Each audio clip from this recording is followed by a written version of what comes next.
നമ്മളെ പഴയ പ്ലാസ്റ്റിക് ബോട്ടിലും ഒരു സോക്സും വെച്ചിട്ടൊരു ക്രാഫ്റ്റ് ചെയ്യാൻ പോവുകയാണേ. അതിന് നിങ്ങൾക്ക് ഫ്ലവർ വേസ്ന്നോ പെൻ ഹോൾഡറിനോ എന്ത് പേരിട്ട് വേണമെങ്കിലും വിളിക്കാം. അപ്പോൾ ആദ്യം സോക്സ് കട്ട് ചെയ്യുക, അത് കഴിഞ്ഞിട്ട് ആ പ്ലാസ്റ്റിക് ബോട്ടിലിൽ ഇടുക, പിന്നെ രണ്ട് ഭാഗവും ഗ്ലൂ ഗൺ വെച്ച് ഒട്ടിക്കുക. ഇതാണ് ബേസിക് ആയിട്ടുള്ള സ്റ്റെപ്പുകൾ. പിന്നെ അതിൻ്റെ ഇടയിലൊരു കാര്യം ഞാൻ പറഞ്ഞോട്ടെ. ഞാൻ ഈ ചാനൽ ക്രാഫ്റ്റ് കോർണർ എന്ന് പറഞ്ഞിട്ടുള്ള ചാനൽ സ്റ്റാർട്ട് ചെയ്തിട്ട് ഏകദേശം 2 മാസമായി.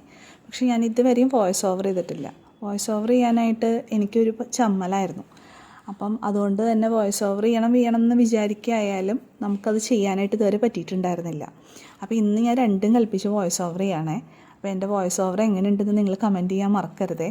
പിന്നെ ഇത് വളരെ സിമ്പിളായിട്ടുള്ളൊരു ക്രാഫ്റ്റാണ്. നമ്മുടെ കയ്യിൽ ഉള്ള പോം ബോൾസ് ഉണ്ടെങ്കിൽ അത് നമുക്ക് ഇഷ്ടമുള്ള ക്രിയേറ്റീവായിട്ട് നമുക്ക് എന്ത് ചെയ്യാൻ പറ്റും അതിനനുസരിച്ച് ചെയ്യാൻ പറ്റുന്നതാണ്. അപ്പോൾ സോക്സ് വെച്ചിട്ടൊരു ക്രാഫ്റ്റ് ചെയ്യുകയാണെന്ന് ഞാൻ കുറച്ച് നാളുകളായി ആലോചിക്കുന്നു.